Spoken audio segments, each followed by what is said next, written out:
just let me know when you're ready, and I'm just gonna let everybody in. There's only 7 people other than us. Andrew. Yeah.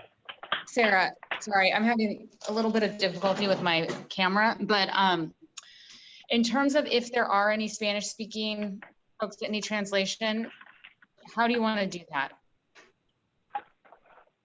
Well, I mean, I don't think it's going to be an issue, but yeah, I mean, you know,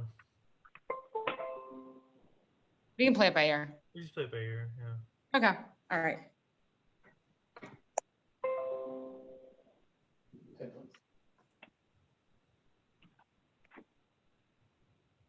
How's my audio? Good. Armando, are you there? Okay.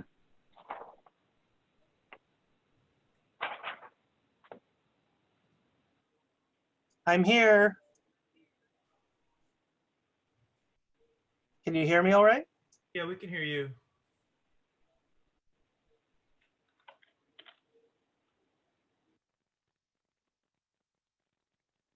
I'm going to go ahead and let, should I let everybody in? I was just going to promote everybody. There's not enough people for, we don't need a, we don't need to do it in seminar mode this way.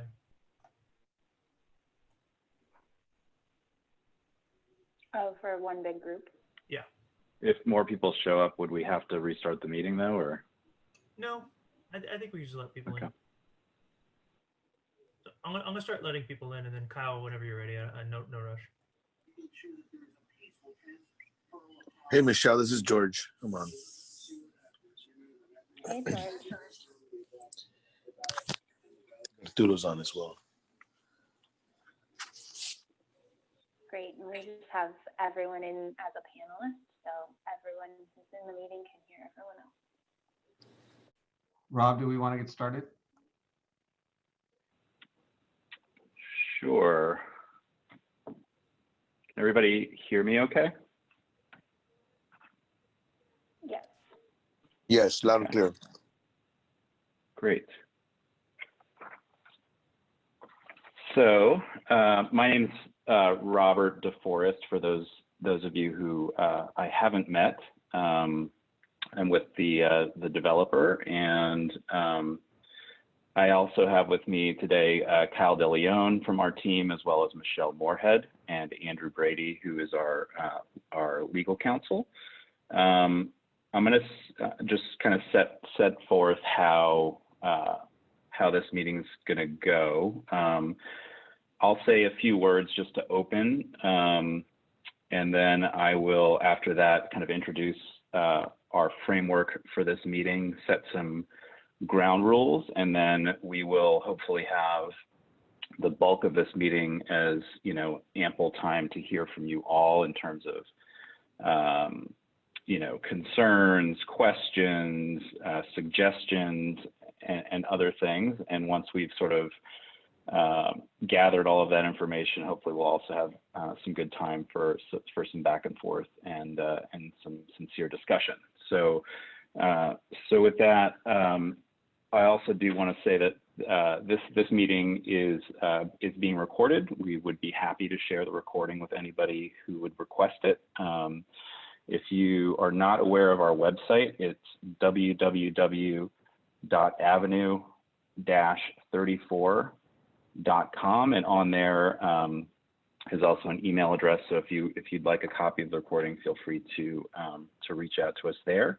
We're also, for anybody who is in need of it, we're offering that this meeting be translated in Spanish and Mandarin. So Andrew, logistically, how are we going to do that if somebody needs translation now? So if anybody needs translation now, I think we can have Tracy just do a quick announcement when you're done and just ask if anybody needs Mandarin translation. Got it. Okay. Great. So thanks to everybody for attending. I think, you know, I recognize a lot of the names on the screen, but certainly not all. You know, I think I want to open by saying that we were a bit surprised, for those of you who were at the Planning Commission hearing that, we had a number, I'd say the vast majority of people who showed up were folks who had not been to any of our prior meetings, to the neighborhood council meetings, et cetera. And so I think it's good that we're starting now to see some new faces. Another reason for the surprise here, I mean, the last one of these we hosted, we had, I think it was like 4 attendees. And our philosophy in terms of, being responsive to the community is like, we really need to hear from you, right? And that kind of engagement needs to be genuine and sincere. The truth of the matter is we purchased the property at Pasadena and Avenue 34. It's already an entitled project. It could be built literally tomorrow without any further public process. I know that I've heard from the commission that some feel that us making that statement is a threatening thing, but I just have to reiterate the reality is that this property will be built on one way or another. And we've gone through some painstaking efforts from our perspective to redesign the project to better fit and serve the Lincoln Heights community and people of the surrounding communities in Lincoln Heights. Our project generates less traffic. It has more than double the number of affordable housing units. It's less environmentally impactful. It's shorter in height. It's less dense. It's better designed. It's essentially an open mixed-use campus with community serving retail and an 1.5 acres of public open space, open to the community. We do think that this is going to be a big improvement, not only to the neighborhood, but also, to the existing approved project. Happy to go into details about that, and we think that this redesign, again, does better address the needs of the Lincoln Heights community. That said, we want to hear, more from you about, your specific concerns of things that the project isn't offering, and get into some of the weeds around that if we can. That's sort of the intro words, but I'm definitely encouraged and grateful that you've all been willing to take the time here and to engage with us. Because like I said, if we don't have genuine engagement and conversation, it's very hard for us to sit here and make decisions in a vacuum. So some ground rules. One of the things I personally dislike about some of the public hearings is that you have a limitation on your time. So here, we're not gonna impose strict time limits on anybody. So anybody wishing to speak, we want to hear from you. I would just ask that we be respectful, that we want everybody who wants to have a chance to speak to be able to do so. And so we'd ask you to just be mindful of your time, to try to be reasonably brief, to not repeat what somebody else has said. Again, we want to give everybody a chance here. Also would ask that we be respectful and civil, so that we can have real discussion as opposed to sort of an aggressive, combative back and forth. And we will try our best not to intervene, but if somebody is running on and on and on, or being inappropriate in their tone or whatever, we may have to step in and ask you to wrap up. So again, that is our ask of you. So the format here, Andrew, are we going to do the breakout room? No, I think we can just kind of go person by person here and just ask everyone to kind of be, just respectful of everyone's time. There are quite a few people, but we don't want to break everybody up. We want to have everybody in the same group here so everyone can hear everyone else. So we'll just ask. I think, Rob, in many of our recent. Rob, I would ask for maybe a show of hands as to if there's anyone that feels that they don't know what the project is. Yeah, let me set the stage here. But yes, I agree. So, one thing that it's become apparent in many of our recent discussions and outreach efforts with some community members is there are many that haven't, either by virtue of not being at the neighborhood council or any of these previous meetings, have not actually seen our presentation of the project. And I think as a result of that, there is a fair amount of misinformation that's being spread around. So we wanted to offer folks the opportunity to see that presentation, but also, you know, recognize that there are several that have already seen it. So originally our thought was we could provide essentially a breakout room for groups that have seen it and groups that haven't. I think since this appears to be a relatively small number in attendance, that we can just, as Jerry's suggesting, take a poll and, you know, determine whether we want to, you know, and it can be brief, you know, go through our project presentation. So Andrew, Jerry, I'll defer to you in terms of the actual technical, how we do that. I know there's a raise hand feature in Zoom, but maybe I see a lot of people don't have their cameras on. So how should we poll? So here with everyone as a panelist, I think we'll just ask people to identify at this point if there's anybody who feels like they don't want to hear just kind of the basic information about the project, so that we can sort of, you know, separately discuss that with anybody who's feels like they're unfamiliar with what's proposed.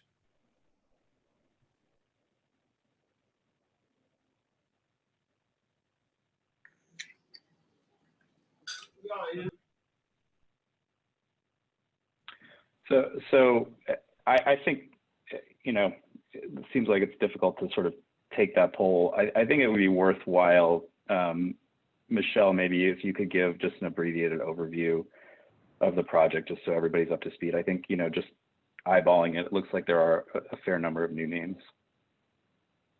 So we'll do that. Let me just run through the format first. We'll do a brief overview of the project.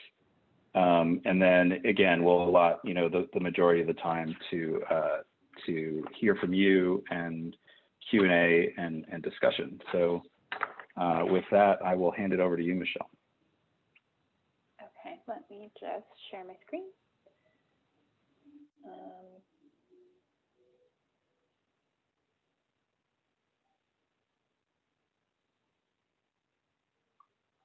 Sorry, I pushed the wrong button. I'm almost there. Okay, so I will make this brief. I believe, based on how many names that we all recognize, that most of you have seen this, but just in case, want to make sure everyone, you know, is familiar with basic project details. I'm sure you're all familiar with the location here in Lincoln Heights. We have Pasadena Ave and Avenue 34. And then we have the gold line running along the west side. So this whole area outlined in blue is the project site, 5-acre site. And it is a very short, about a 5-minute walk to the gold line station, the Heritage Square station that's right over here on the other side of the freeway. What's on the site right now are a series of vacant industrial buildings. There's no existing housing on the site that's getting displaced. And the prior design of the project was approved in 2016. So what we're talking about for this project is the revised design that we applied for late last year. So the project that was approved in 2016 is 3 larger buildings. It's 373 units and 40,000 square feet of commercial space. About 30,000 of that is commercial office and 31 affordable units. So the revised project, it's reduced in actual physical size, but the housing is increased. There's no commercial office.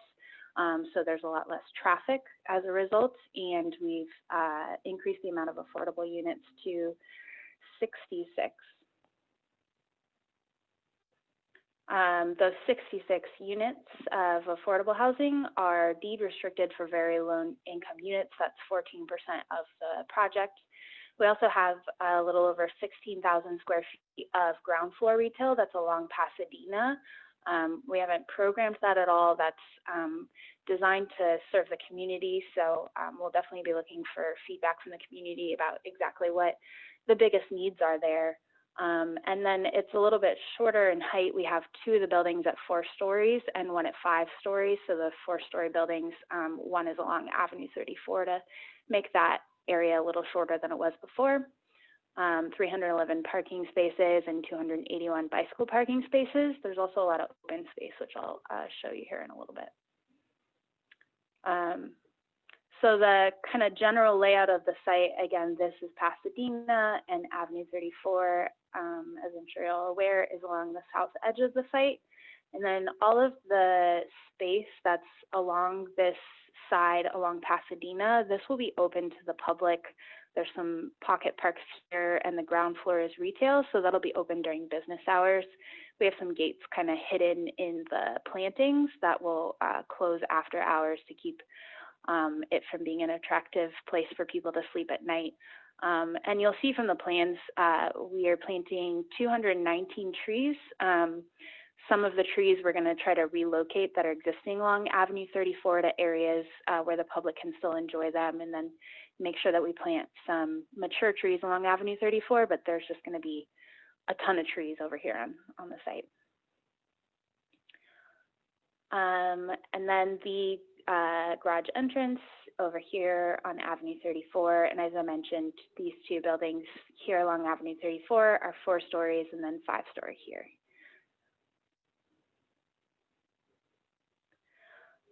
We have a few vehicle and pedestrian safety measures that we're working to implement, some directional signage at our garage entrance, some additional things that Metro asked us to do around this crossing at Avenue 33 that we know can be a little sketchy at times or difficult for people to understand where to go. And then along Avenue 34, updating that to meet city's Vision Zero policy. The city wants to reduce pedestrian injuries and deaths, and so they have some really great ways to make the sidewalks more safe for people. And then a couple of striped crosswalks, one going across so people can more safely cross Avenue 34, and another one crossing Pasadena, which the goal is for that to be pedestrian activated so that a signal will flash to allow people to cross more safely here. As we mentioned, there's 66 affordable units. We want to be as inclusive as possible as the community and make sure everyone has access. And, you know, we've received quite a few inquiries on our website that Rob mentioned earlier,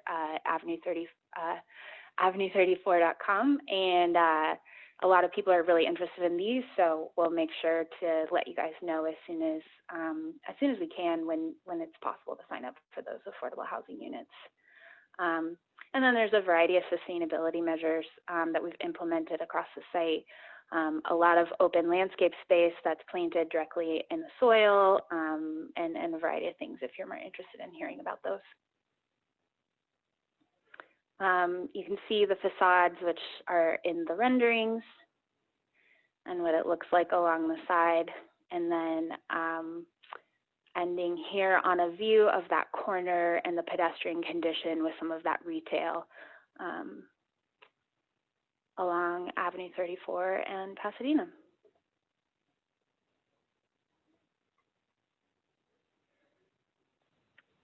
Great, thank you, Michelle. So I think now, Rob, excuse me. Sorry, we do have a question, but before, and if 1 second, if we can do just a quick announcement in Spanish and in Chinese, so that we can find out if there's anybody here who's, you know, we can kind of interact with separately. Yeah, please. Yeah, thank you. 那大家好，我是今天的中文翻译。如果有人需要中文翻译的话，请跟我说，然后我们可以看看，我可能可以打字给你，然后让你能够知道我们这次会议在讨论一些什么事情。Sarah. Buenas tardes. ¿Hay alguien aquí que necesite traducción en español?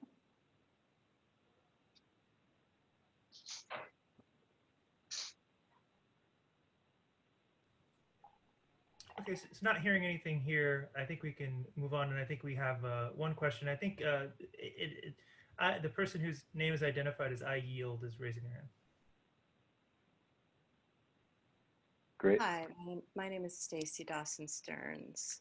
I just wanted to start out. I have a few questions for you all, and I'll try to keep it short, but I just have a few things. I spoke with Mr. Stark earlier today, and my first question is, why you are putting out community meeting, why you're using the language community meeting and putting flyers out in the neighborhood that don't identify you as the developers. It just says Avenue 34. Does it say Opinion Group?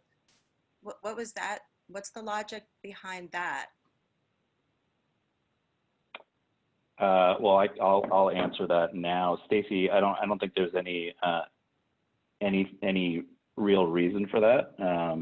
No reason at all. Community meeting, obviously the word. If you're saying that we were trying to trick anybody, that's certainly not the case. Oh, I didn't say that. We do consider. Okay, fine. We do consider ourselves part of the community, and I know we haven't had a chance to meet, but we intend to own this property for the long term, and we recognize we're newcomers for sure, but this is our community, and the idea of a community meeting is this, getting together and being able to have a dialogue. There certainly was no reason that I have the flyer here, by the way, but it does have our website, which I think makes it clear. The Avenue 34 website, yeah. The Avenue 34. Yeah. Everybody knows Avenue 34 because that's in the community. Opinion Group is not in the community. Yeah. Opinion Group is a developer. And that's something that communities like Lincoln Heights, people should know that. So if you want to start out with the community as a part of the community, one suggestion that I would have might be to identify yourselves. But the next question I have a few more business-like questions, then I'll let others move on. So one thing about these 66 affordable housing units, and they're qualified as very affordable or very low income or something. How much are they going to cost to rent these very low income units, these 66? What's that rent going to be? I'm happy to answer that question. Again, my name is Kyle DeLeon. I'm with the Opinion Group. So they will start in the high 800s per month, and they are fixated, meaning growth in rent, to CPI. So we have no control over that. That is mandated by the city. And I think Michelle mentioned it, but if she didn't, those will be deed restricted for 55 years. So right, that's what that 55 years. I'm not sure if the community understands what that means. That means about as old as I am is how long that low income housing will last. So I live and die, and then this thing that was built, basically you reapplied, you got a nice, when the transit-oriented community housing program started, you already had your permits, and then you went back and got into that good deal because there's a lot, you can get more density, you can put some more units in. But in the long run, in 55 years, there won't be a single guaranteed affordable housing unit in this building. Is that true?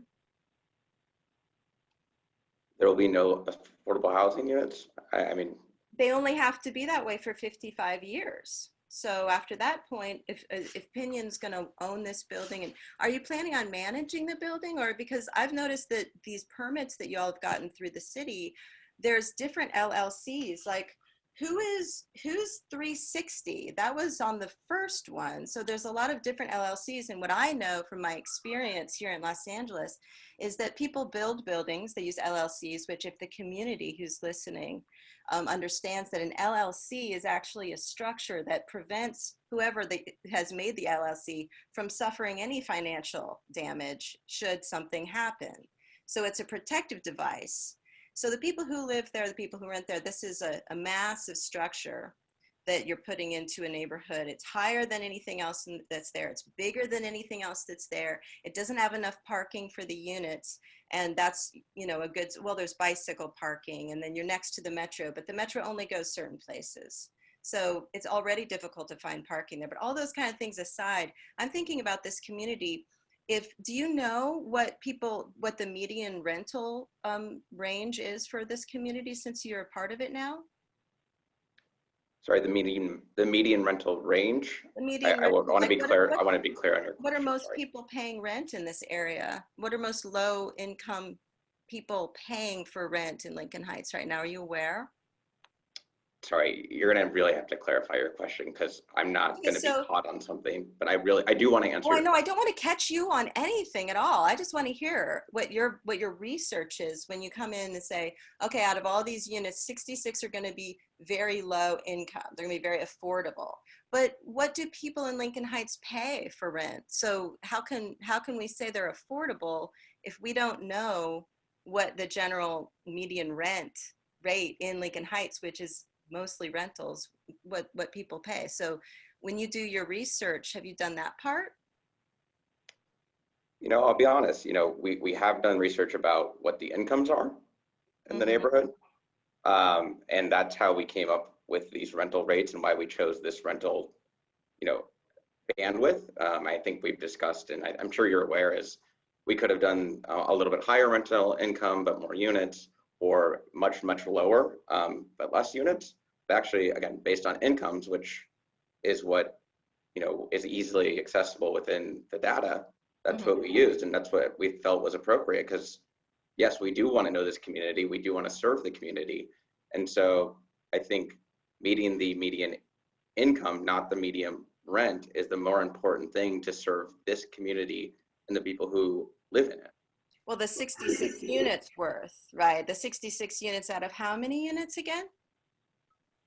There is a total of 468 units, 66 of which are very low income.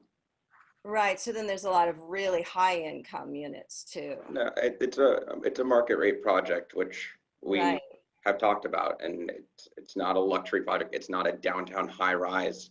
It is not, made for the ultra wealthy. Like, that is not what we're doing here. And I think that with that, it's really important. But yes, when we identified the 66 units and that income level, it was made for the community. And I think we all do know what the median income is. And if you look at what you need to make to live in those, it's actually very appropriate. Okay, so you say it's appropriate. That's great. So could you just talk about why there's different LLCs that have gotten these permits? And I wanted to know if the person who originally went through the plum committee is here out of your group, the opinion group. Who marshaled this through in 2016? Are they here? Sure, I'll let Rob answer that given, again, his background. Sure, yeah. So we purchased the property earlier this year. It was the prior owner who got the approval for the previous project in 2016. Oh, so who's that? It was I don't know the LLC name off the top of my head, but the prior owner user was Ortiz Brothers Moving and Storage. It's those folks. So you bought it in 2019. So you bought this whole package. You mean the whole deal was already put together? There's already a plan for the building, and you just kind of, it sort of passed hands. So theoretically, this could pass hands again, right? To a whole other set of people. Yep. You could pass. So I just think the community needs to understand how development works, where something gets started and then it gets sold and passed hands to another LLC that does. And so the first LLC has no responsibility at all. Ortiz has no responsibility at all. Now, if you all pass it along, you have no responsibility at all. So in 55 years, when like a person like me is born and dies, and then there's no more affordable housing, there's no one to turn around to. There's just this really, really big building with a lot of gentrification has already happened. And I just think it's important for the people in the neighborhood to understand. So I yield my time. Thank you. I'm done. Thank you so much for answering. And I can't wait to see you all at the next meeting with the Planning Commission. Great. And I will also say that your comment on future flyers is noted. So thank you for the feedback.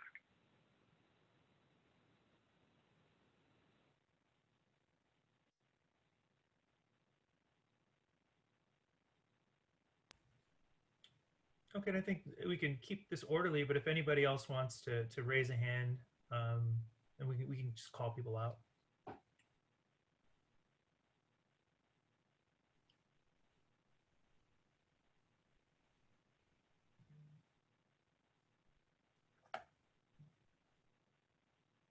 Does anybody else wanna ask a question or make a point?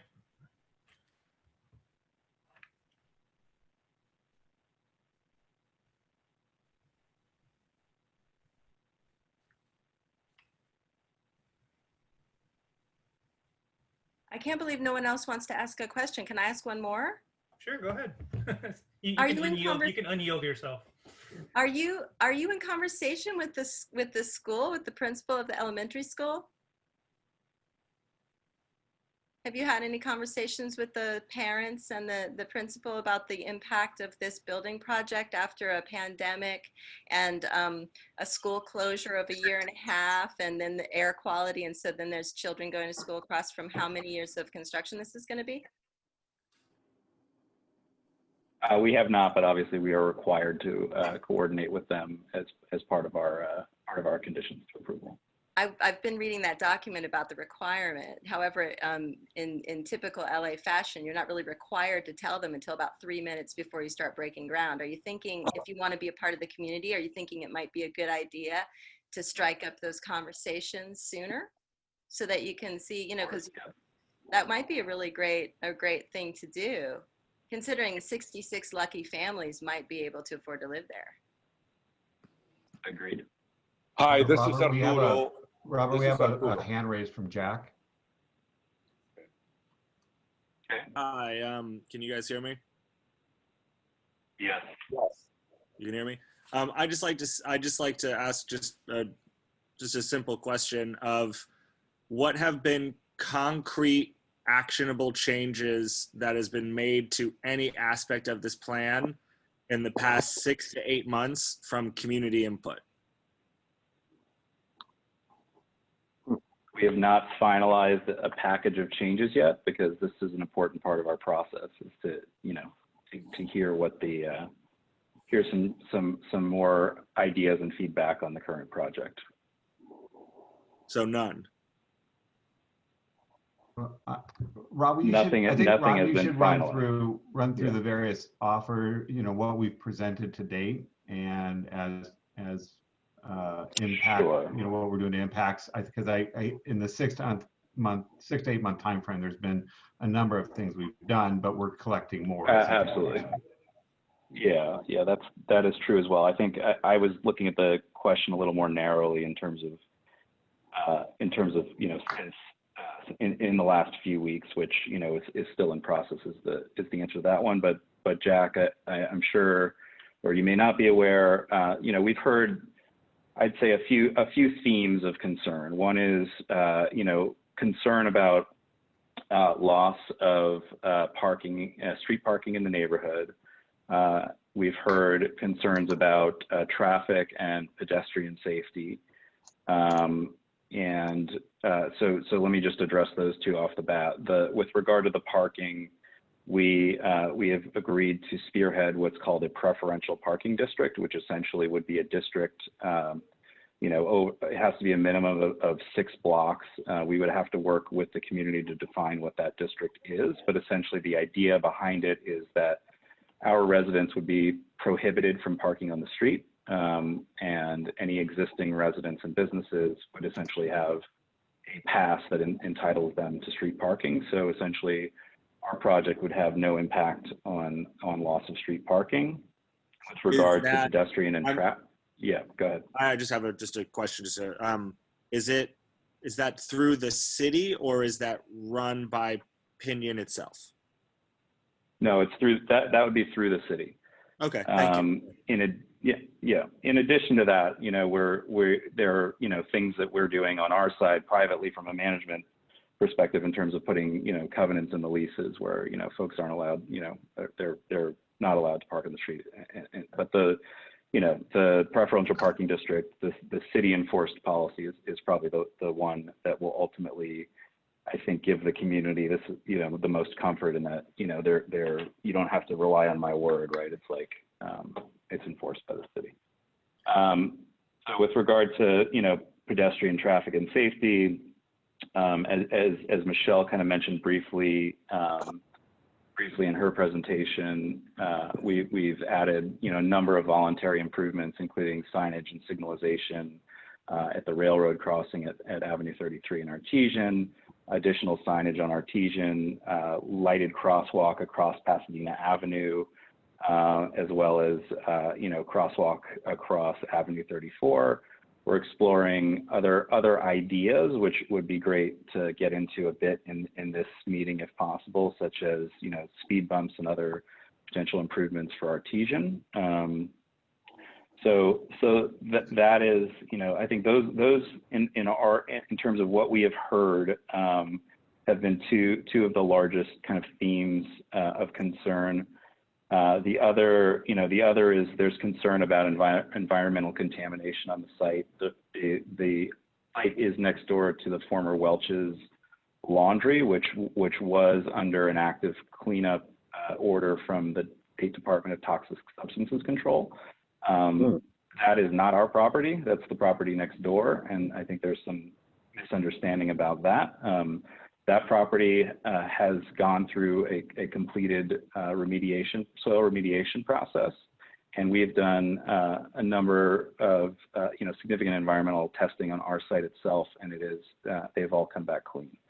So in addition to that, for those who aren't familiar, I know about sort of how the construction process actually works. The second we put a shovel in the ground, we are subject to regular inspections and monitoring. And if we were to ever to encounter any contamination, essentially there are a million agencies that jump in and ensure that everything is being done according to very stringent state, local, and federal laws concerning the environment.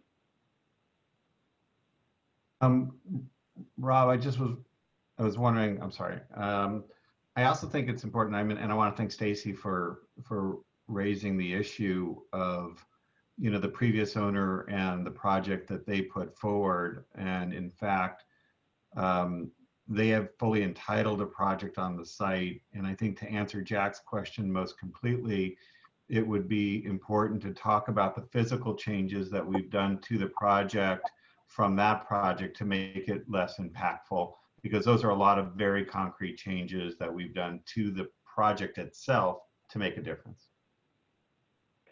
Yeah, thanks. That's a good point, and I think it's one that is getting lost. So I appreciate you bringing that. But so in that regard, Jack, the currently approved project is basically all the buildings are 5-story, including along Avenue 34. We've reduced the height to 4-story. We do have one of our 3 buildings is 5-story, but it's the one that's furthest away from, it's the one next to the vacant site to the north.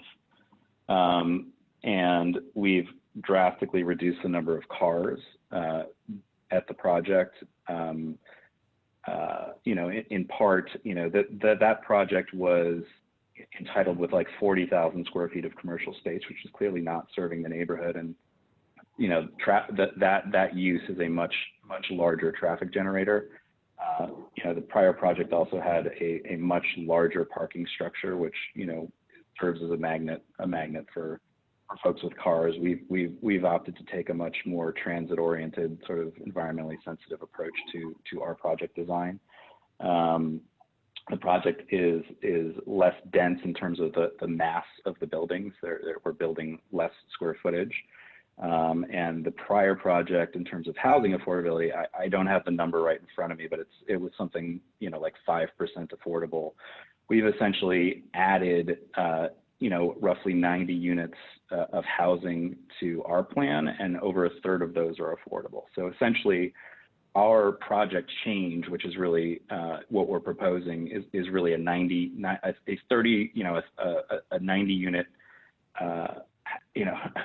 unit project that's 30 a third affordable, if that makes sense.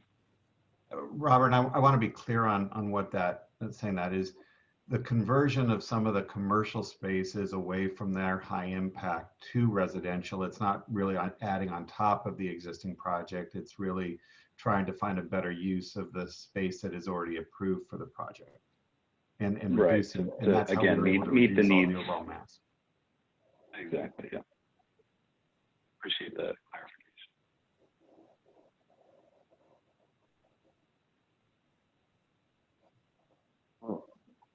Armando?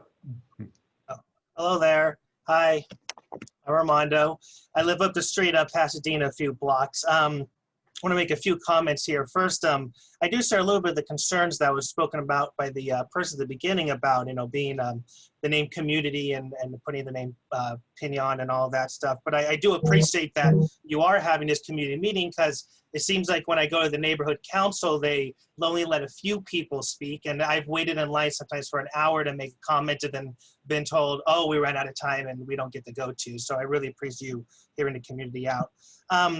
Some things I do like about the project is this idea that you've increased a lot of the affordable housing, and that it does, I understand it could have more affordable housing, but for me at least, I like how it's been going from currently 0, which is to me not serving my community very well, to having more affordable housing. And I understand that you're going to have the at market rate prices there too. One concern I do have is and I heard, I think Jerry and Robert speaking a little bit about this, it seems like a lot of what you're speaking about is talking about the transit-orientated element of this project, which I think is very important. Before all this happened, I take the bus to work every day. I really try not to drive. I ride my bike around town. So I guess one of my concerns is you mentioned the bicycle parking. Because I know what happens at a lot of places is they have bicycle parking, but it's really just like a 1 pole or 2 poles outside that one attaches one's bike to, that would, at least for me, would not make me feel very secure. So could you tell me a little bit more about the bicycle parking and how you're making it so that people could actually use that to get the transit oriented, or the goal line, or the buses that go up and down there? Or is it something that's more temporary? I just want to make sure that it's actually usable for people who like to ride their bikes around town, instead of just being like something you say you have and then it's not really quality. Yeah, good question. So our bicycle parking, I think it's somewhere approaching 300 bicycle spaces. Again, really encouraging non-vehicular transportation. And the way it's designed is that it's in a secure room in the first story of the parking garage, and they're it's gated, locked, cameras, usable, lockable bike storage. And then Rob, I would like to point out also that there will be community bike space as well. We've put that up against the retail in order to provide a secure location versus somewhere out on the street. I think you should both address the public bike parking as well, because I think that's partly an answer to Armando's question. Sorry, that's what I was addressing, is the public bike parking. Is it's not like on the street or just a bar out there. It is going to be up against the retail, which again, eyes on it all the time. I really think that being right next to that retail space, if you are the one riding the bike, you'll probably be in your line of sight constantly.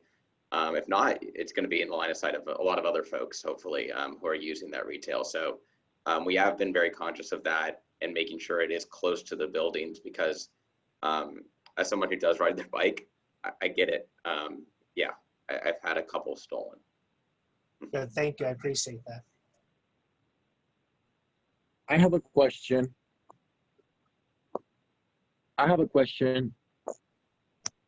Go for it. Sure, we hear please you. go ahead. Yeah, my question is, how will you guys be helping the low-income residents get into that building, or how will you guys be? What will your expectations be, or your qualifications be to qualify for low-income residential in that building? Yeah, Kyle, I don't know if you want to take that one, but the short answer is it's a city qualification process. We would help facilitate that, but Kyle can go into a lot more detail in terms of the affordable housing. Yeah. So another point I'm not sure is the affordable housing. The 66 units will be across studios, 1 bedrooms, and 2 bedrooms, not an equally proportionate across those things. In order to qualify them, it will be a process through the city, and that very low income range is based on the number of family members you have who will live in the residence. And so that's part of the equation as well. As far as like helping, Lincoln Heights current residents access those units, is we will be, making sure, and we encourage you to email the email on the website, because we do have a list running. It's not a list in the sense of first come, first serve. However, you would be the ones at least notified immediately. So we highly recommend that. We have a running list of, I think about 30 or 40 names at this moment. And please do email that, because that is where we're getting all of that information out. It's through that listserv. So, and if we can probably put the actual email probably in the chat as well, which could be helpful. But yeah, we highly recommend that. Again, different levels, studio, 1 bedrooms and 2 bedrooms. And, the income restrictions are based on the number of members in your household. Okay. If I can add just a finer point to that for this gentleman. The way that fair housing works is you can't necessarily provide preference, but what you can do is provide information to a community so that they know when the housing is available. And we're going to be working with community members and organizations to ensure that the word is out as to kind of the timing of when applications will open, and be able to assist people. And that's why it's so important, what Kyle is saying, is to get your name on our list so that you can be part of that early notification system, or anyone that you think would qualify for those units, make sure their names are in the process so that they are always aware of when it's going to open, so they can be first in line. Yeah, I have actually sent 2 emails. Would it be, I don't want to be too pushy and send another email, so please be pushy. Don't worry about that, please. We're not worried about it. You should be either. Okay. Yeah, Michelle just put for everyone on the call, Michelle just put the contact email address in the chat. If you click on the little chat balloon at the bottom of your screen, it should bring up the email address. And so just make sure that you've got, there's a hyphen between Avenue and 34 that I know can be a source of confusion. But don't worry about being pushy. We will definitely respond to every email that comes in. And I would note that if you know people that don't have access to email that you think would qualify, if you would put into you send to that email address information about them, we will try to contact or put them on a list in a different way so that they don't have to worry about monitoring email that they may or may not have. Okay, thank you. Hi, this is Erin. Thank Can I you. speak? I'm sorry, I'm not sure how to raise my hand. Go ahead, Erin. Thanks. Well, first, I just wanted to share that I'm a little confused why the beginning of this meeting insinuated that we've been anything short of respectful. And by we, I mean the actual residents and neighbors on Avenue 34 in particular. Throughout this entire process, yeah, I think we've maintained that quite well. So my question to you, again, I've asked you this before, are you planning to have some sort of incentivized rental or agreements or arrangements for tenants who do not own cars? And before you answer that, I just want to remind you that the first time I asked you that, you all condescended to me quite a bit, stating that, Erin, the building hadn't been built yet. So I'll remind you that my family is 30 feet from the site. So I'd like for you to address that, please. So I'm happy to address that, Erin. How are you?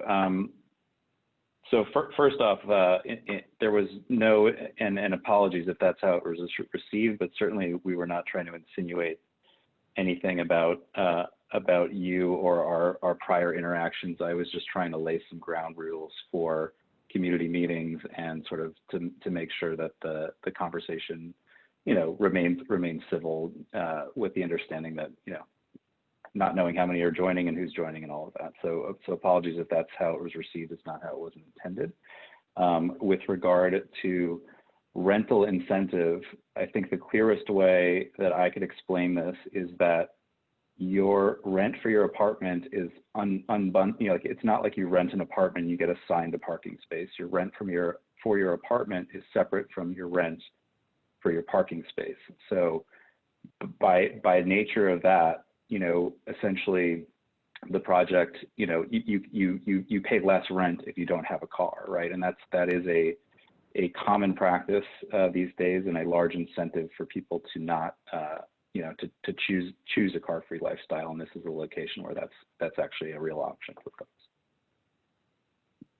Again, I think my question, to be more pointed, is we know that we're going to be inundated with this enormous influx of cars, parking, traffic, which poses yet another host of issues to health and public safety. And so again, I'm asking, is there a way for you to create an incentivized program within the rental arrangement agreement? I believe that is within your discretion to make sure that the vast majority of the tenants that rent space from you do not drive cars, but instead ride bikes and or take the metro. That is effectively what we're doing.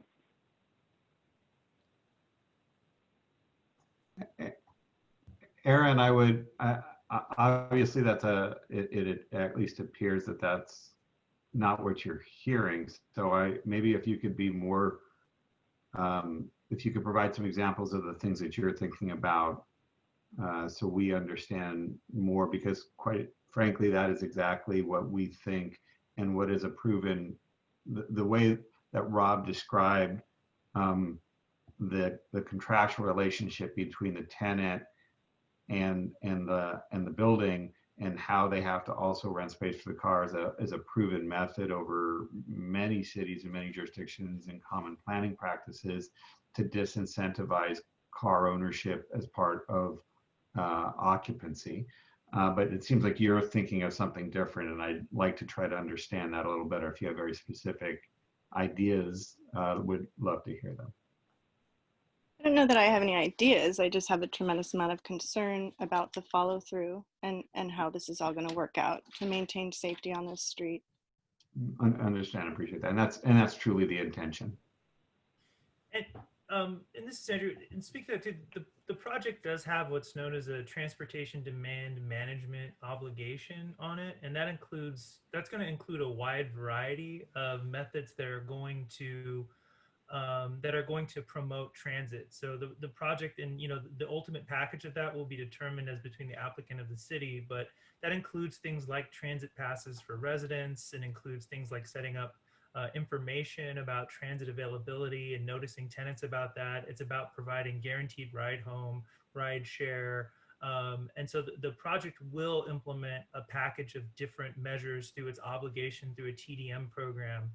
And the project also has to monitor its traffic. And if excessive traffic occurs, it has to ultimately work with the city in an ongoing way. And those are the mitigation measures that are implemented into the project that are going to kind of really require us, as we develop it, to make sure that we're doing everything we can to promote the use of transit among the residents. And what is a TDM program? Oh, it stands for Transportation Demand Management, and it's in the project. If you want to look at what it says, it's in it's one of the mitigation measures in the environmental for the project, and there's a whole suite of them that are implemented into the project. Great. Hi, could I add a point about the cars? Hey, Michael, please go ahead. Thanks. So, Rob, you said that one of the changes of this 2020 project versus the 2016 project was that it would reduce car traffic. And the Department of Transportation traffic study that they conducted both in 2016 and then the revised one in 2020 predicts an additional 78 car trips daily for the 2020 project. And I'm wondering if that statement is a disagreement on your part with the Department of Transportation, or if you have some other way of coming to those numbers that's separate from their I can address that. So the way that the city calculates impacts related to traffic relates to what they call peak hour. And so, not all traffic trips throughout the course of a 24-hour day are kind of equal. What they look at are the impacts on peak traffic times. And this project, between the last project and this one, reduces trips at the AM and PM peak period. So in accordance with the methodology for determining significant traffic impacts that the project falls under, that has since changed to a different model, but this is under the prior model. It goes by peak hour. So under the methodology that's adopted by the city, and it was a former state methodology, when you reduce peak hour trips, which just does by a handful of trips at the AM and PM peak, it is considered to reduce traffic impacts. So this DOT concluded that this project reduces impacts, which they accepted.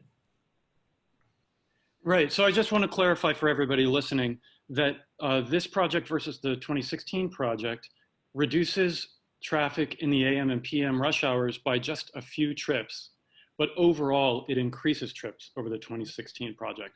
And that's something that is constantly sort of glossed over, that it's reducing traffic, that it's less cars.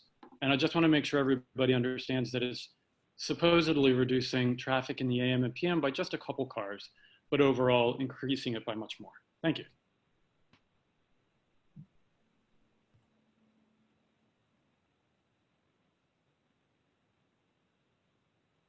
Sure. Does anybody else comments, questions, anything they'd like to say? Hello? Yeah, is that Amanda? Yes. Hey, Amanda, we can hear you. Please go ahead. Hi. I was wondering if you could give me the name of the person that appointed Robert DeForest, Opinion Group, and Kevin Ratner of Forest City West as Vice President of the Lincoln Heights Industrial Bid.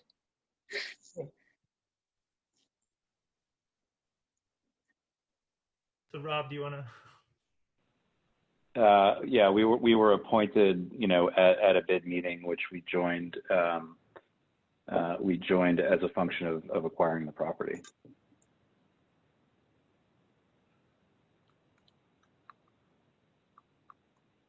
Thank you. I'm not sure.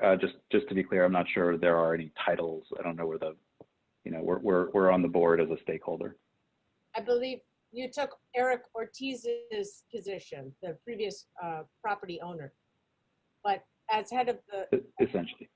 In a higher role of the Lincoln Heights Industrial Bid, it gives you license to police that whole corridor from AmCal buildings, which you previously reached out to for your first meeting with a with a letter that you sent to those tenants to join your first meeting. Yes, all the way up to Pasadena. So essentially you will have it's policing of this new property once it's built, which will deter vagrancy and I don't know about. So just so we're clear, the current function of the bid is essentially their budget pays for a couple of people and a truck to essentially drive around and clean up trash and keep the sidewalks clean and to paint over any graffiti and vandalism. That's essentially their function. It's not a policing thing. It's a community cleanliness function. We've done a CPRA with Cedillo's office with Eric Ortiz and his role in the last bid, and we have images and documents relating. It's a harassment of the unhoused over there. And you have a direct line then to Cedillo's field deputy. I'm just curious, ethically, I wanted to know the name of the person who appointed you. It's in an article, it said that you were appointed. So I don't know if that was by the board of the bid board, basically. Yeah, essentially, yeah, that's what it is. So it's not like a political appointment, if that's what you're asking. Okay, that's all I wanted to know. Thank you. Thank you, Amanda. Any other questions from anybody else?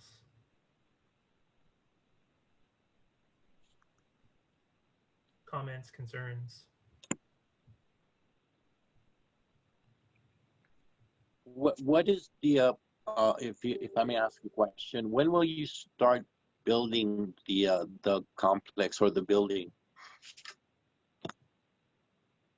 Our current schedule, we're shooting for first quarter of 2021. Okay. Why do you want to build here?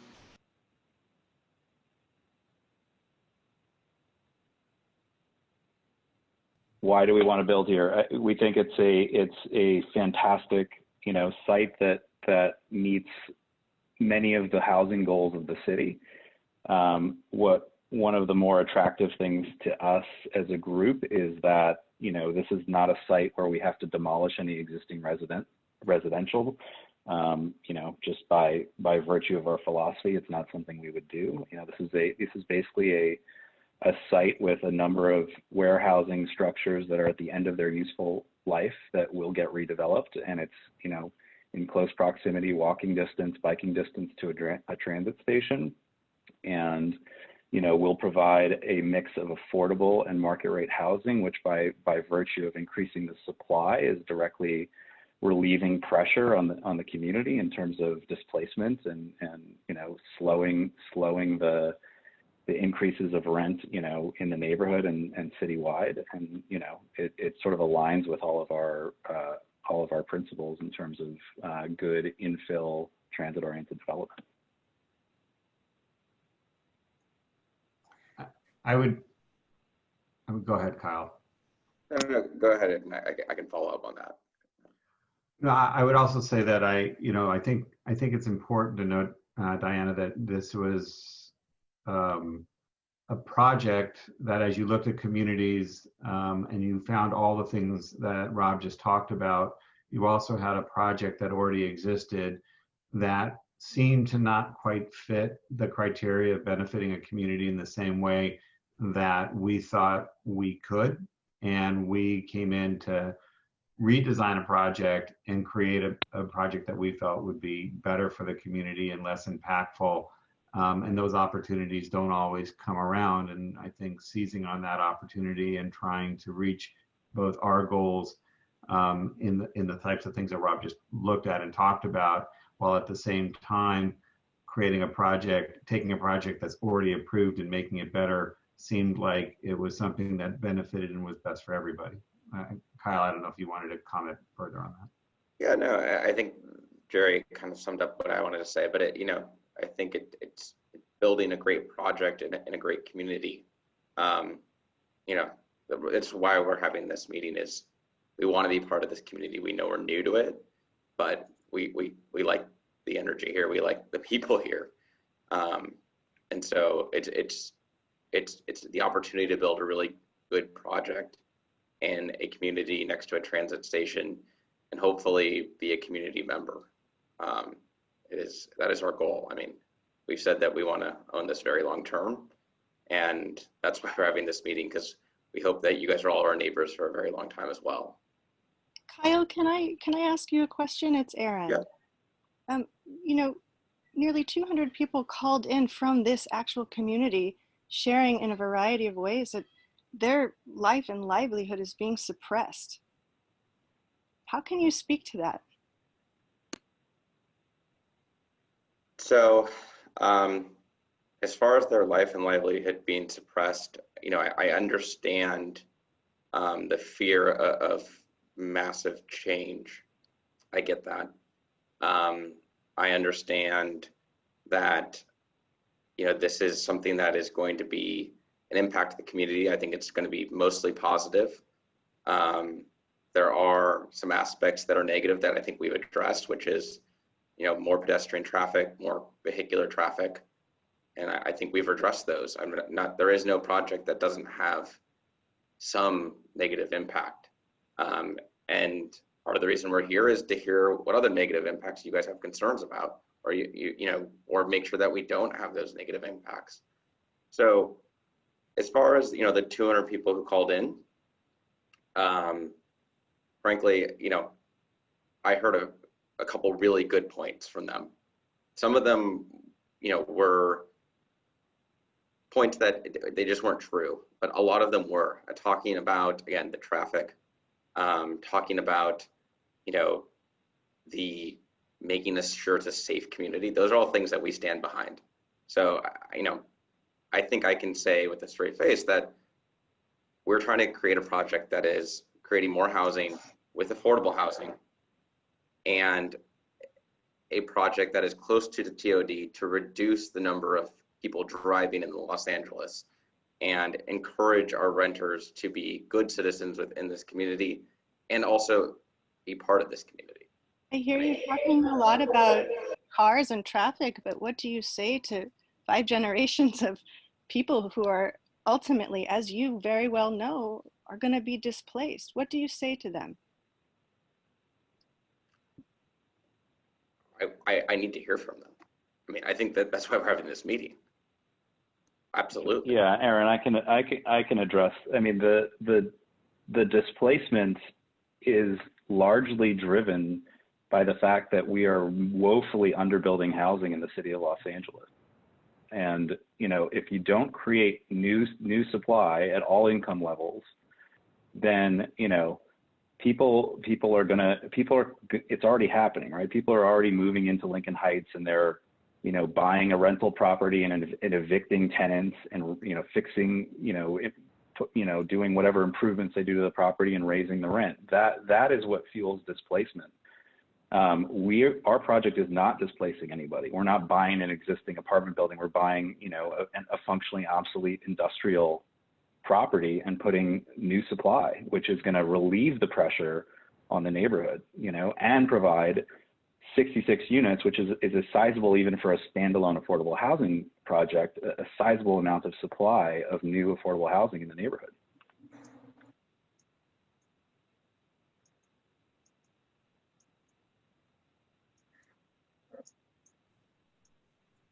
Hello, I have one more question.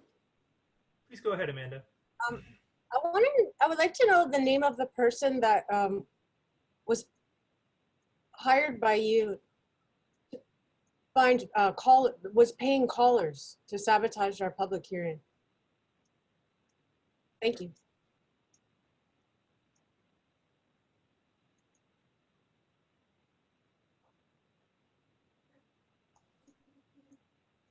I know that there was a comment about paying callers for the last public hearing. I think it's an inaccuracy to say that someone was hired to to pay people to sabotage the public hearing. In fact, it was quite the opposite. We have engaged people who would help us reach out to the community and to engage the broader public in the discussion, and to help us find those folks that want to engage in dialogue with us. And that was part of the process of doing it. So from that perspective, I can't say why one caller said what they said or what happened in that regard or what they were exactly talking about. But certainly there was nothing done on the part of ownership or the applicant to try to suppress or in any way alter folks from coming out and participating. And we think we had a very robust participation in the last hearing. I guess to that point, I might follow up with asking if anybody supposedly from the community who is at this meeting has also been paid, or if you'll identify such people at any future meetings who have been paid to participate in the meetings. It's just a question. I mean, I'm not sure, Michael, what you're asking. If we have we have paid consultants on this call. We have people who are part of the project team that are paid consultants. So yes, they're on this call right now. That's well understood. But I think what is not well understood by the community at large is that people who call in identifying themselves simply as members of the community, not as legal representation for the applicant or something like that, are also being paid. No, that's just an inaccuracy and a falsehood, and I'm sorry that you would even bring that up. No. How does it feel to you? What I'm asking is... And Michael, I'm telling you, it's not happening. Okay, that's all I needed to know. Thank you. How will you explain the guy who actually called in and said he was being paid, though? I can't explain that. I'd like to hear from Robert DeForest too, because he's the person who's in charge of this. Yeah, no, we can't explain it. Hi, I have a question pertaining to the same thing. Go ahead. Go ahead. Okay, thank you. I just like to ask, your paid consultants on community outreach, have they not suggested that you contact business owners in the area? I'm the second to closest business owner to your new project, except for an illegal weed store. And no one's even sent me an email. And I'm not even trying to be combative. I'm saying you should fire any consultant that talks to you about community outreach. If I literally haven't, not a text message, phone call, DM, and definitely not an email or phone call.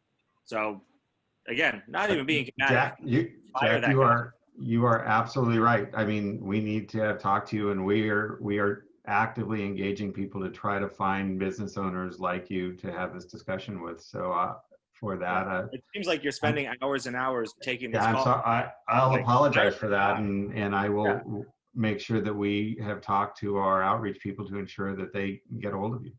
Yeah. If there's a job out there that is that, and it's this bad, and they're this bad at it, you can hire me. I'll do it. It's just crazy. No one has even sent me an email. All right. Well, Jack, did you get a flyer about this meeting?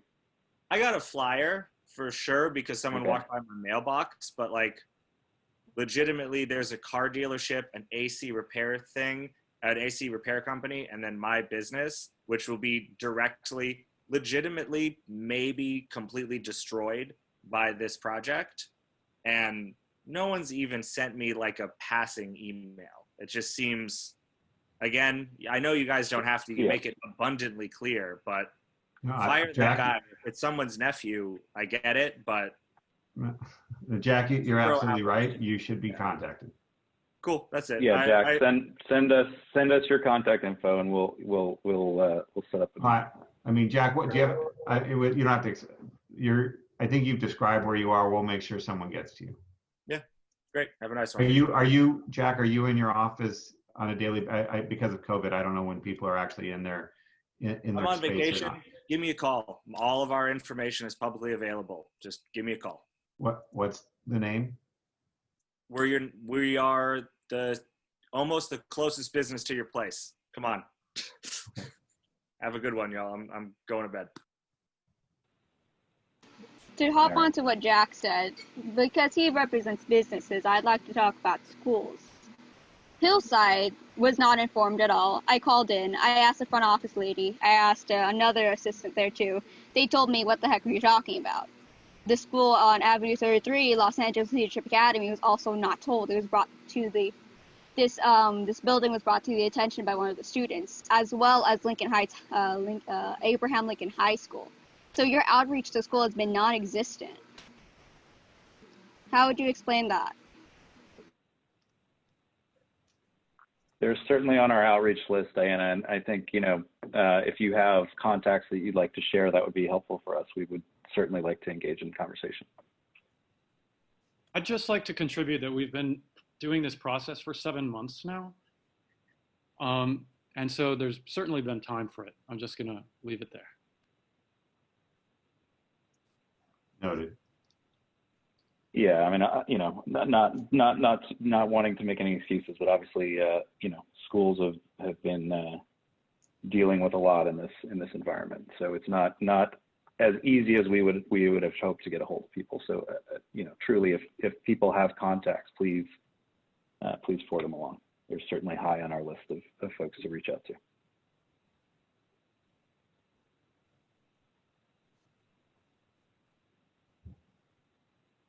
Anybody else?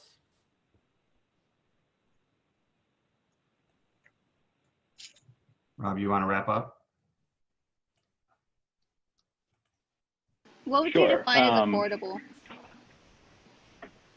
Oh, so the question was, what do we define as affordable? Kyle, do you want to? It was from Diana. Yeah. So Diana, the very affordable level is considered. I'll try to use the least amount of jargon possible. 50% of area and median income. It is, as we discussed, the first rent. Huh? No more than 50%. Yeah, no more than 50% of area and median income. Rents in these units will start at the high 800s per month, and will go up to about $1,000 per month. And that is trended, again, this is not controlled by us, I'll just be very clear, by the city of Los Angeles, and is trended at CPI annually. So those are the very affordable levels. It's considered very low income at 50% of area and median income. You qualify based on the number of members in your household. So if you have one member, if it's just yourself, or it's a couple, or you have a child or two children, the qualifications do vary on that. But that's the kind of basics of what we qualify as very low income. And again, it's not our qualification. It is the city of Los Angeles' qualification. May I ask a question? Yes, please do. Will you guys accept Section 8?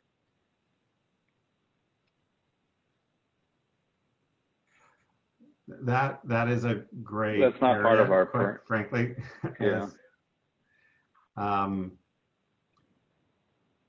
It is, and I don't mean to be. I just had this conversation today. When you have affordable housing units, it doesn't necessarily prohibit you from accepting Section 8, but it's not what you're supposed to do. You're supposed to maintain the units at a certain level. So it is a bit of a gray area.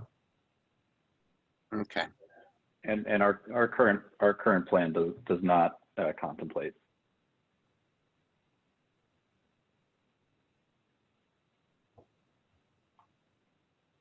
So what you're saying is that it won't. You guys will not accept Section 8. We don't currently have any plans to. So, essentially, you're relying on the income certification process, that's administered by the city of Los Angeles. Again, with help from us to get through that process. Okay. Thank you. Thank you. I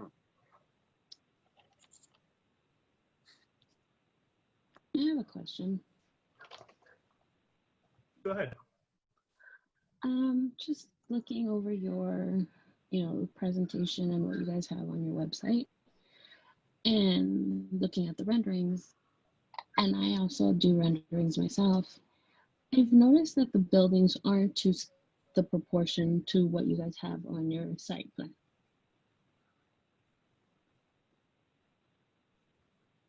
Sorry, can you repeat the question? I'm not sure. I think what I'm hearing, Rob, is that our site plan doesn't accurately depict the proportion of the buildings. Correct. I think the comment was that they're to scale. Yeah, the renderings don't accurately depict the scale as depicted in the site plans, was the comment. But Rob, I think they're to scale, correct? They are to scale, but the site plan, the renderings, the drawings, et cetera, are all created by the architect, and are to scale.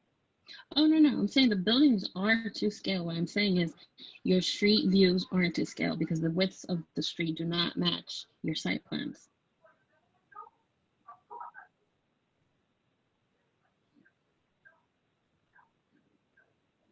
I don't know. I wish the architect were on, but I can't respond to that now, but I can certainly follow up with you, or we can address this at our next meeting. I just don't have the answer at the tip of my tongue. I mean, Rob, I think we can say we'll check the drawings to make sure their accuracy. We believe they're accurate, and we'll certainly make sure of that. And we appreciate you pointing it out, because if they're not, they need to be so. And also, I also looked at the what it would have, and so it has retail in it, right? It's going to have retail in it on top of lots of greenery. That's right. Who's going to take care of the greenery? And who are the retailers It's, going to be? Yeah, so to be determined, obviously, on the retails, but the idea is that this is, you know, walkable community serving retail. So we're gonna, you know, obviously as we get further along in the development process and sort of closer to leasing time, you know, there'll be a whole nother outreach effort about that. With regard to who's going to maintain the greenery, it will all be us. It's, you know, privately maintained. Even the acre and a half plus of public open space would be maintained by us. I have one more question. It's about the site plan. It includes a bar. So Avenue 34 will have its own bar across from Hillside Elementary. I think that may be problematic. I'm just. I don't. There's no plan for a bar. I don't know which site plan you're looking at.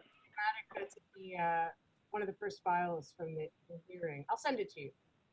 It has a sort of. Okay, yeah, send it to me. Okay. You know, I don't know if somebody marked something up or what, but you know, our plans do not call for a bar. On the city planning file on the first hearing, it was a PDF. It was very large. I'll find it and I'll send it to you. Thank you. Okay, appreciate it, Amanda. Amanda, any alcohol use would require a conditional use permit. Yes, we know that. Yeah. Thank you. Yeah, and I guess in general, those across from a school are probably not looked fondly upon by the city. Yeah, and I think we should clarify that there are no plans to build or locate a bar within the project. We're not seeking approvals for it. We're not seeking to put one in. That's just not part of the plans. Motion detected at the front door. Okay, well, when I find the PDF that I have, I'll send it to you, and then maybe we can cross-reference. Sure, absolutely. And then when Amanda sends that to you, would you go ahead and send that to all of the neighbors on Avenue 34, please? Yeah, we'd be happy to. Thank you. Well, wait. Let's be clear. Amanda will send us. What I don't want is for us to send out a plan that isn't ours or that represents something that we don't have on it, and then it comes from us to somebody, and then someone says, "Oh yeah, we've sent this to them saying there's a bar," because that's not the case. What we will do is have our accurate plans reflected on the website and distributed to anyone who wants to see them. That's understood. Thank you very much. Okay. It's actually a submission to the CPC hearing on your behalf. Somebody submitted this image. So I'll send it to you. Thank you.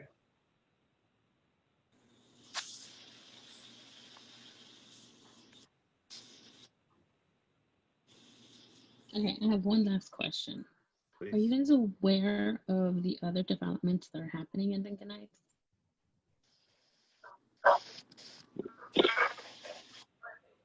We are.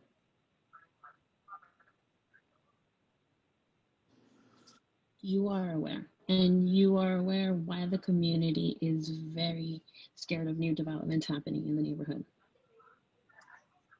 I think you know, Kyle articulated it well before. I mean, we certainly understand the fears, you know, and again, like, you know, our control is over this project, right? That's the thing we could focus on. We do really believe that we're putting forth a much better project than the one that's already approved. We believe, you know, we're ultimately going to be a benefit to the community. And, you know, I know a lot of the fear that, at least that I've heard personally, you know, again, is centering around this displacement issue, which just fundamentally, the way that we solve that, like I said before, is we have to create, you know, new supply of housing at all levels, which this project does. Again, we're not displacing anybody. This is sort of an underutilized, you know, functionally obsolete site right now, and you know, we're putting forth what we believe is the best project for the community. Okay, And sorry. I just wanted to say that you guys are aware that I'm glad you're aware of it. So it would make more sense that you guys be cautious and make sure that you guys put on your flyers that you guys are the developers and that you're trying to communicate with the community and not make it seem that you are the community that is having these meetings, because it's very misleading. And I get it, you guys want to be a part of the community, but this is a community that has, well, you know the history. It's the first community of Los Angeles. Like, it's a family. Like, you're trying to get into a family and you're a stranger. You guys need to do a better job of communicating with the community.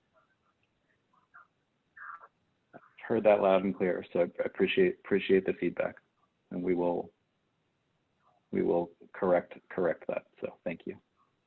I'm just saying, because as part of the community, it's frustrating getting different information from activists and community leaders, and how you guys are saying that, you know, you guys aren't paying people to call in, which is fine if you guys say that, but it's hard to figure out the truth, especially in the climate that we're living in. I appreciate that. I hear you loud and clear. More than anything, because it's hard for us as a development team to see, you know, mistruths put out there and people skew and slant the information, and it's frustrating because we equally want there to be accurate information, because we think that the more accurate information that is out there, the more people will understand that this is a good project that benefits the community and does the right thing.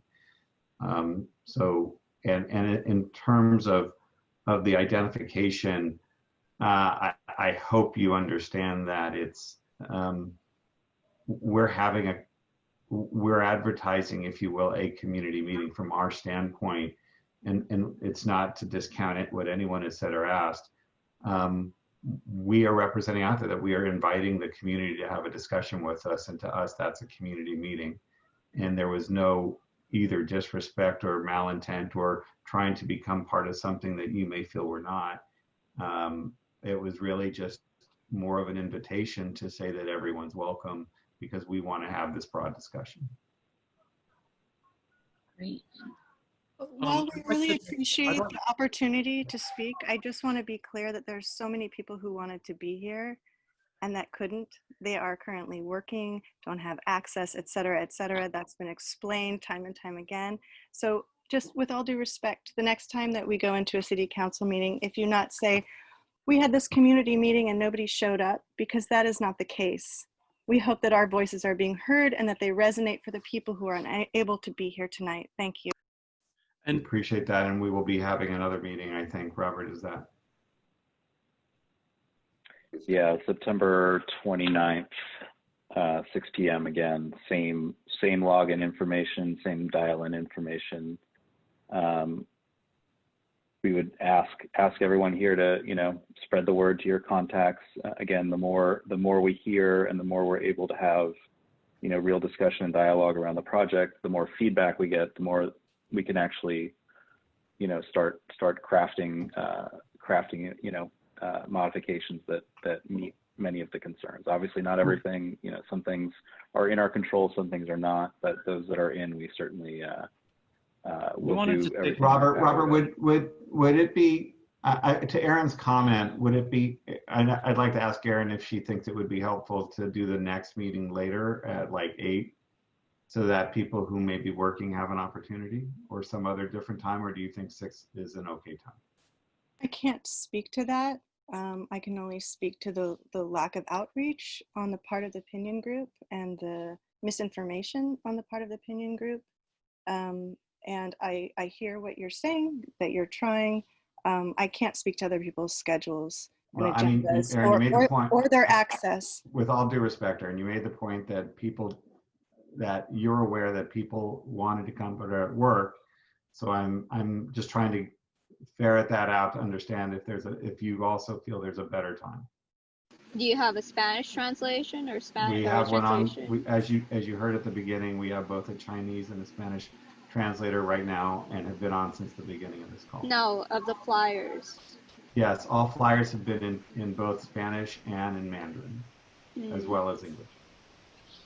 Hi, I wanted to just speak to this point of the of these community meetings also to say that we've been having community meetings that were sponsored officially by the community since February, is the first one I know about, which I was at.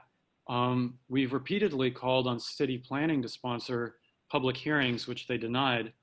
And it's very late in the game at this point to say we're trying to listen to the community to hear modifications that we might do based on their suggestions, because they've been hearing our suggestions for 7 months. And I just want to make sure that everybody here is aware that the appeal hearing for this will be on October 8th. And I hope if you have any concerns about this project, you'll show up then. Thank you. Thank you. Hi, I have a question. In regards to the, I heard you reference the 50% median income. I think if I understood correctly, could you clarify that in terms of your starting rent starting in the 800s? How is that connected? Because my understanding is the 50% median income being adjusted according to someone's income. So I'm a little confused as to how those are connected. So the calculation, I guess, by the way, the rent is also set by the city of Los Angeles, but how they calculate it is 33% of income is equal to the rent. So that's the formula that they use to make that calculation. Does that answer your question?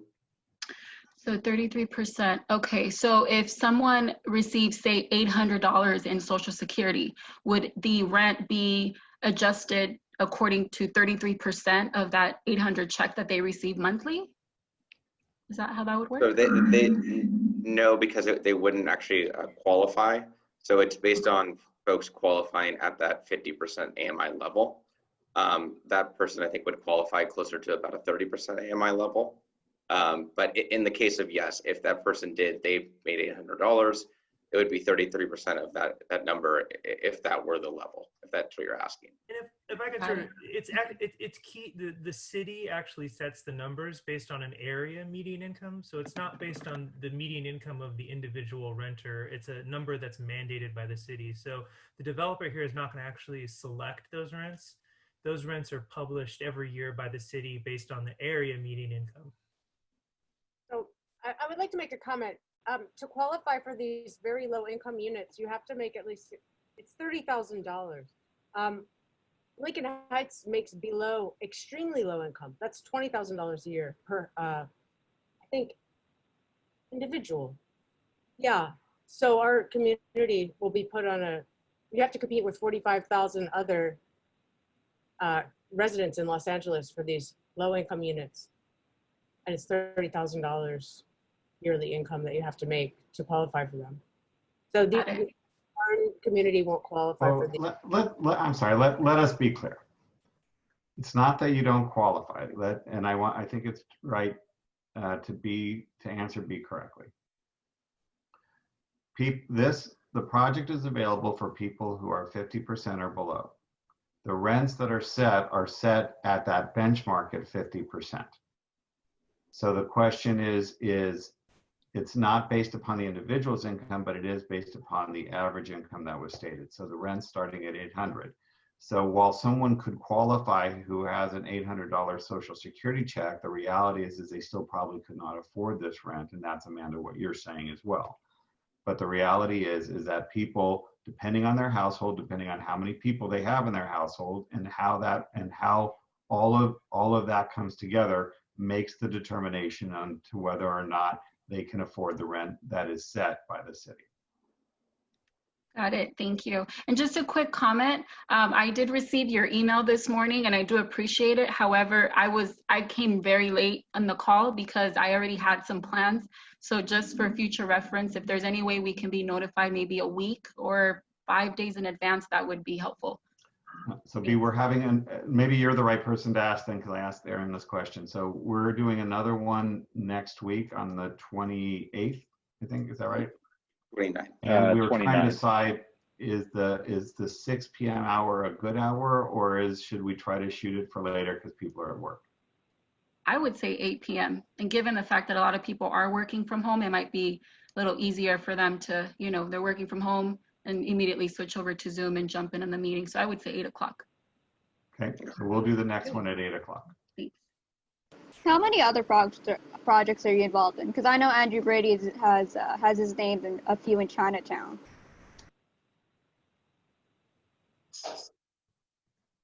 This is for all of you.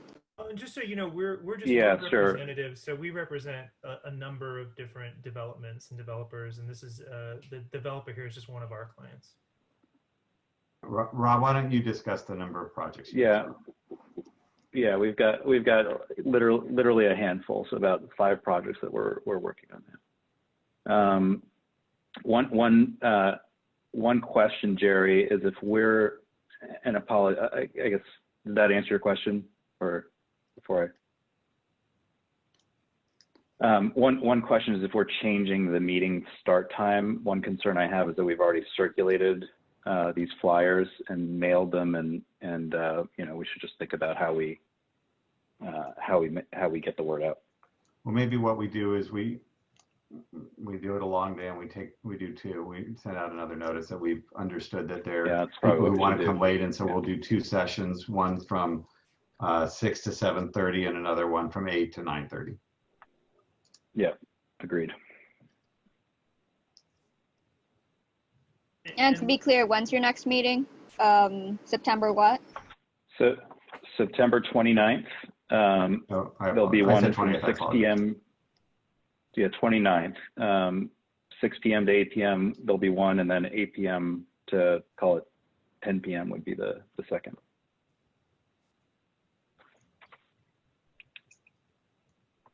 Hi, good evening. I had a comment. Go ahead, Patricia. Okay. Hey, Patty.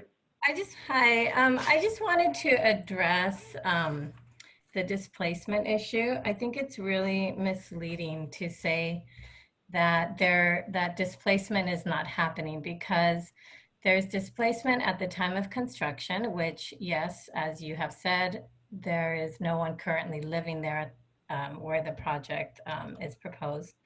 However, I think displacement happens over time. So, you know, with, you know, your 66 affordable units and then 402 that are not affordable, I think the benefit of the 66, you know, you can't deny the fact that your 402 market rate apartments are going to have a ripple effect across our community and will eventually displace many community members. And I think that was a point that was made over and over by the community when they spoke at the public hearing in August. And these were community members who have had personal struggles with displacement, have had the experience of being displaced. So I think it's misleading to say that you're not going to displace anybody, because as we have seen in large developments across Los Angeles, that's exactly what's happening, and it happens afterwards. So I think the impact of your development after the fact and the displacement that will happen afterwards is also something you need to consider. So it's not just displacement at the time of construction. So I appreciate those comments, Patty. You know, I think there is a pretty good body of research out there about the impacts, and you know, certainly, you know, there are, as others pointed out, there are other projects, other developments going on, and you know, developments of many different kinds can over time, you know, change the makeup of a neighborhood. But the reality is the biggest driver is the lack of supply. And you know, by adding a significant amount of supply to the market, it really relieves the pressure of, you know, those residents now have more housing options. They don't have to, you know, buy the existing apartment building and or the existing single family home and, you know, kick out the existing resident. You know, so I think I appreciate your point. I think there's a little bit of a philosophical difference there, and you know, like I said, a pretty strong body of research on the negative impacts of not adding to the housing stock, which, you know, I think we're all experiencing pretty viscerally in the city of Los Angeles, you know. And Rob, that's exactly right. And I would only add to that, Patty, that research is even bolstered more when the development happens in former industrial or warehouse areas where there is no direct displacement, and the ability to provide housing in those areas has been shown time and time again to be protective of the neighborhoods that are in another area of that same community. Additionally, you have pointed out that in Los Angeles there has been displacement, but there's also been a tremendous amount of development that has had direct displacement as part of the initial impetus of it. And here, this is sort of that great combination, if you will, that supports the idea of building, as Rob has discussed, and not displacing anyone. Mr. Neumann, can you give a couple of examples of what you're just talking about?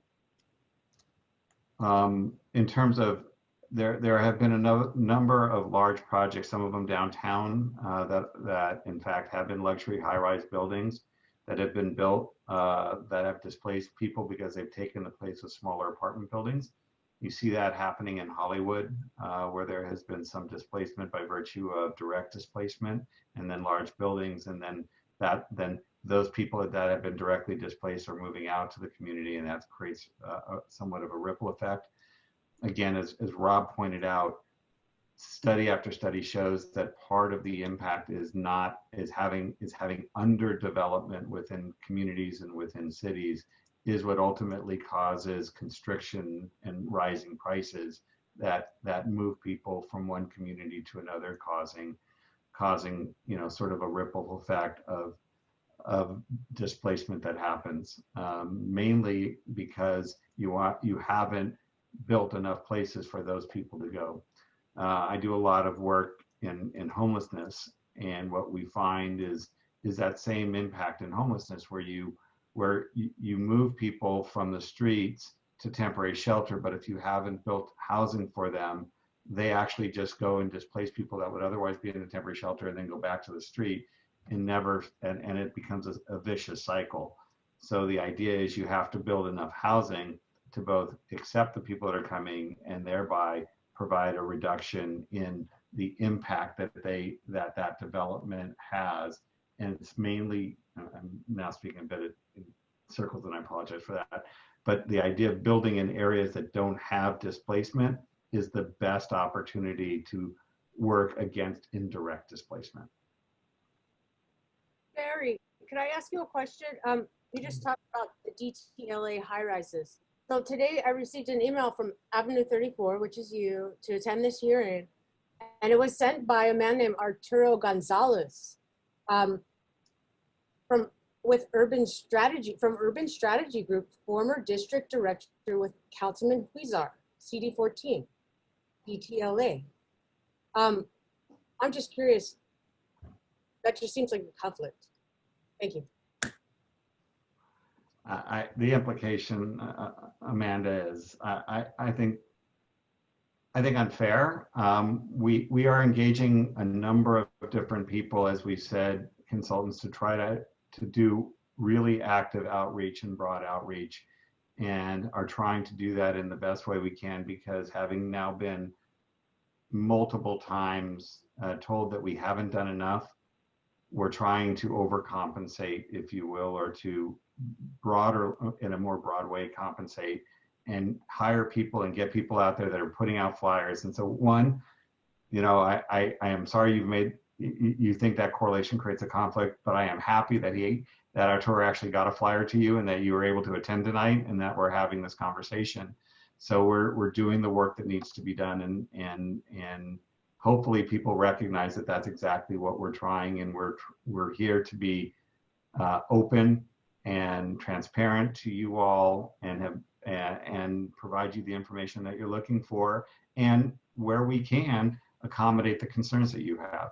And that's the point of these discussions. And hopefully at the end of the day, it works so that we build a project that everyone embraces. Thank you, Jerry. One more question. Can you tell me what role Ed Reyes plays as a consultant on this project and former CD1 councilman and head of Metro and LA? I don't believe Ed is on this project at all. I mean, Ed's done a lot of things in this community and in the city and worked at UCLA, but I don't believe he is not, as I'm aware, and I don't think Rob and Kyle can say he's not part of our project. No. I think we could pretty definitively say Ed Reyes is not part of the project team. What were your backgrounds like? So at the beginning, well, at like 7-ish, whatever, you said that you understand what we feel, but have you ever like been through it? So like, do you sympathize or do you actually understand? Are you asking all of us? Me? Who are you asking? I apologize. I mean, all of you, that would be preferable, but specifically Robert DeForest, because he's one that said that he understood. Yeah. So, you know, listen, I grew up if you're asking my background, my childhood, you know, basically, you know, kind of a middle class, you know, working class upbringing. My mom she passed away in 2011. She was born in an internment camp during World War II, where literally, you know, that side of my family, my mother's family, all of their possessions were taken and they were, you know, locked up by the U.S. government and had to sort of, you know, scratch and claw their way, you know, through life. So, you know, I didn't directly experience it in that regard, but certainly those lessons are deeply ingrained in my sort of psyche and upbringing. You know, the school district that I attended was considered one of the more progressive public school districts in New York. I grew up in suburban New York and was very intentionally designed in the 60s as a, you know, to sort of blur the boundaries and really intentionally create a lot of diversity. And so, you know, I went to school with kids of all walks of life, all races. I think our district at the time was, you know, 60% African-American, you know, probably 30% Latino. And, you know, had some of my best friends were, you know, kids growing up in the project. So, you know, listen, my personal household life was not, you know,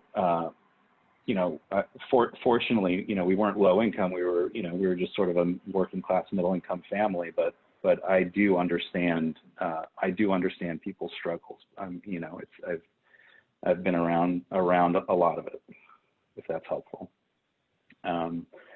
Another bit of a background, I guess you might not know, is like toward the start of my career, 20 plus years ago, you know, my office was at the River Center in Lincoln Heights. So, you know, I've been very familiar with Lincoln Heights for a long time, for what it's worth. You know, I appreciate that it seems insensitive to use the word community, and I certainly wouldn't say that is a virtue that makes me a part of the community. But, you know, I do have some experience in history. Worked a lot on the LA River improvement projects and parks in the area. So, you know, I do have some fondness and background in the community.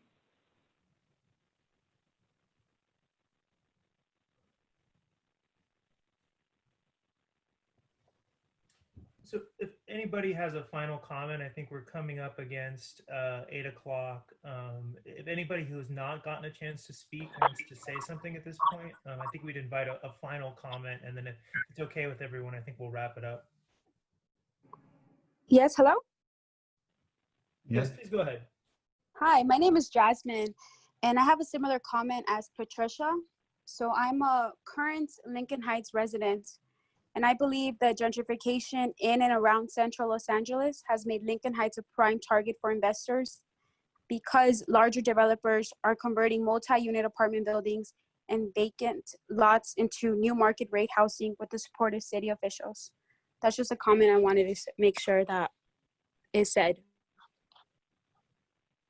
Thank you, Jasmine. Oh, we appreciate it. And, you know, I think, again, it's just important to point out that we are not buying existing apartment buildings and converting them to market rate. This is a, like I said before, you know, functionally obsolete industrial site that this I place did also include vacant lots. Yeah, yeah. It's multi-unit apartment buildings and vacant lots. Mm-hmm. Okay, so, you know, again, I just want to restate, I think that, you know, we believe that the addition of new supply of housing at all income levels is actually the really the only thing that can slow the displacement process.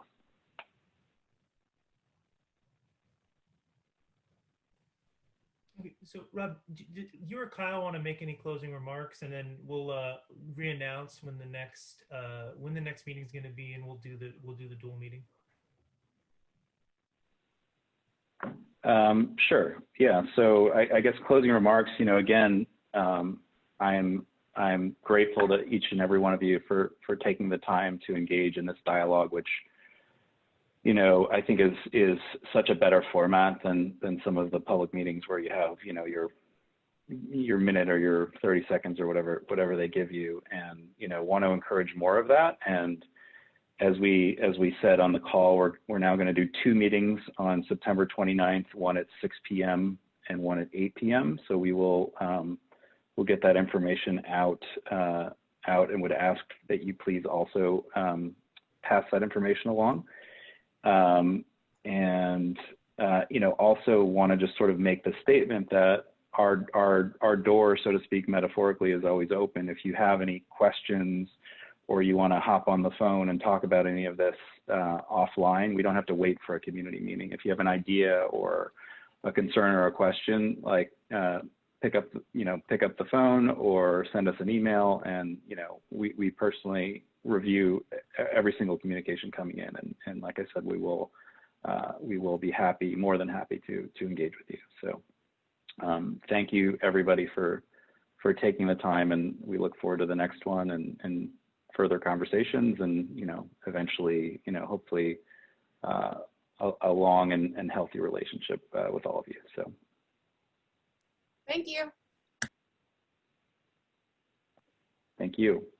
You guys. Thank you all. Thank you. Have a good night.